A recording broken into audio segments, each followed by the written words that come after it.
Method 1. Resin gems. These ones are pretty nice because they take paint pretty easily and they can hold a very high amount of detail. If I can get the zoom in.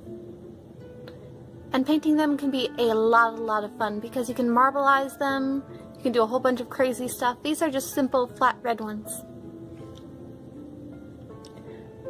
Now to start for casting your gemstones, you're going to need some type of rock or model to form them off of.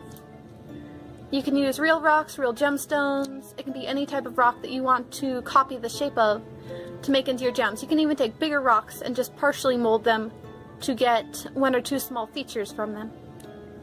You're going to want to start with a mold builder. Now you can start with something like this and add multiple coats, or you can get a mold putty.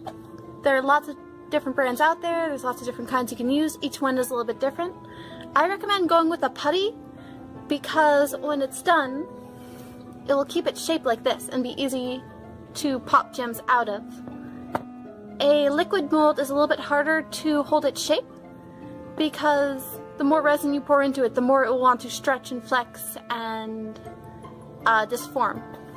Mold putties are also a lot easier to work with. It's just basically like working with Play-Doh. The kind that I recommend is mold putty. It's 2 parts, you mold it together, you just squish it equal parts together like Play-Doh, and you end up with something like this. You're going to want to form a lip around the edge so when you're pouring in your resin, it doesn't spill out over the edges and make a mess. And so what you do is once you have your mold built, you're going to take any type of resin. I have big messy old gallons of it, but any type of resin will work. You can have clear resin, white resin, you can mix it with powders or pigments. There's lots of tutorials on YouTube on how to work with casting resin. And when you're done, you're going to end up with little gemstones like this.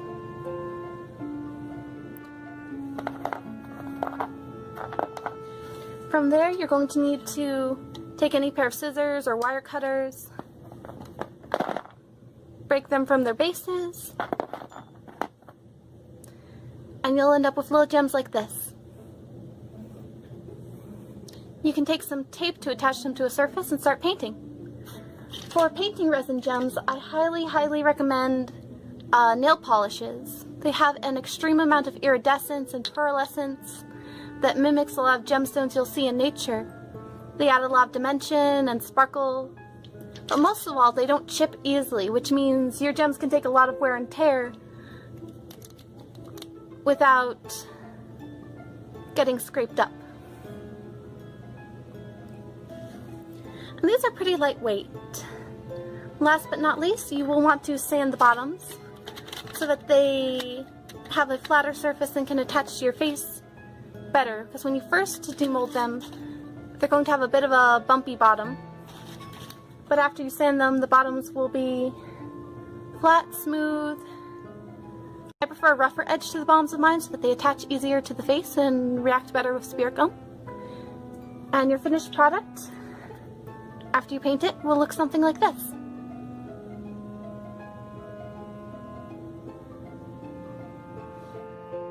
Number 2 works a lot better if you don't want to deal with casting and molding materials, and all you really need for it is foam.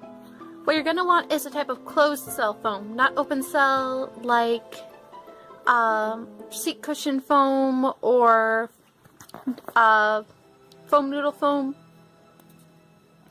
You can work with pieces of any size. I like to work with smaller pieces, and this is a trick actually taught to me by one of our players, Matt Sefferson. What you do is you just carve the foam bits into rock-like shapes. All you really need is a pair of scissors and some foam.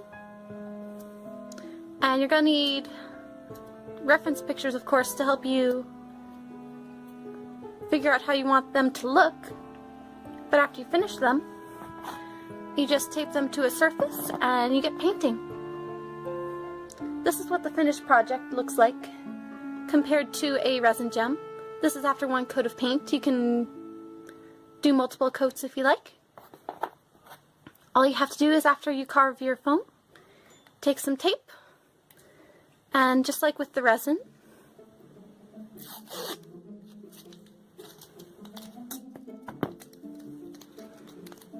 you create a surface that tacks the resin or the foam piece down. And you have a surface that makes it easier to paint. And that's how you make both types of Earthkin gems.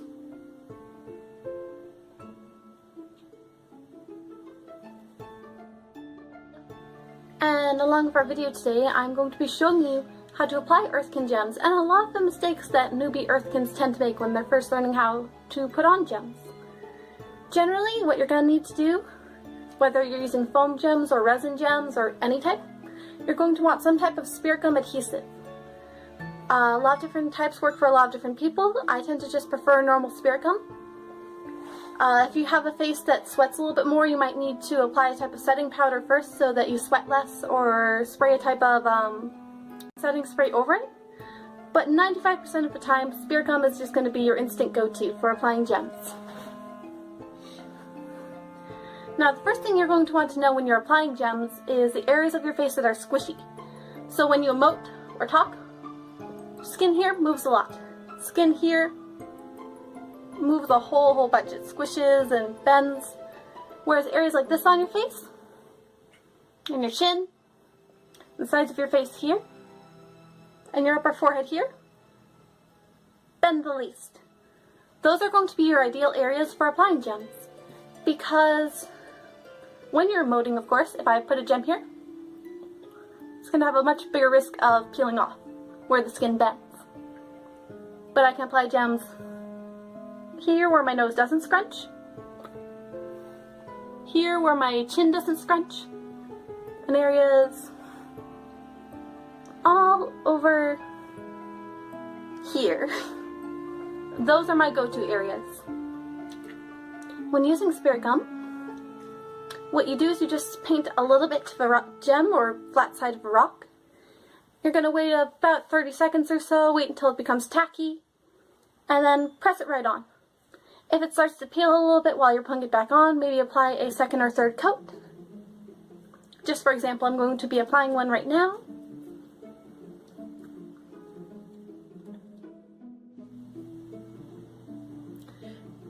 Got it off. Problem with spirit gum is it will like to glue itself shut if you are not careful. So, funny enough, these are gems that I've had for over 3 years now. As you can see, they've held up for quite some time. And yeah, all you need is just a little bit of spirit gum, painted right on. And usually in just a couple seconds you can tack it right on, and on it will stay.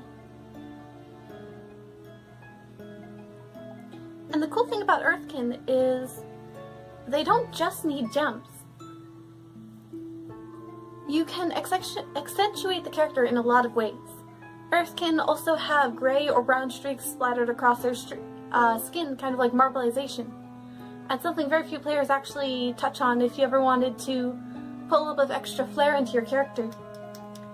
A lot of characters also really enjoy using iridescent makeups or glitters. So you can feel free to get a little bit more creative with your character makeup than you usually would if you play an Earthkin. Do have to be warned though, because if you use glitter or iridescent makeups, the glitter will get everywhere. But yeah, as you can see, that is not going anywhere. And it will stick on usually through most fights. And yeah, that's how you apply Earthkin gems. Stay awesome guys, rock on, and I'll see you at the next game.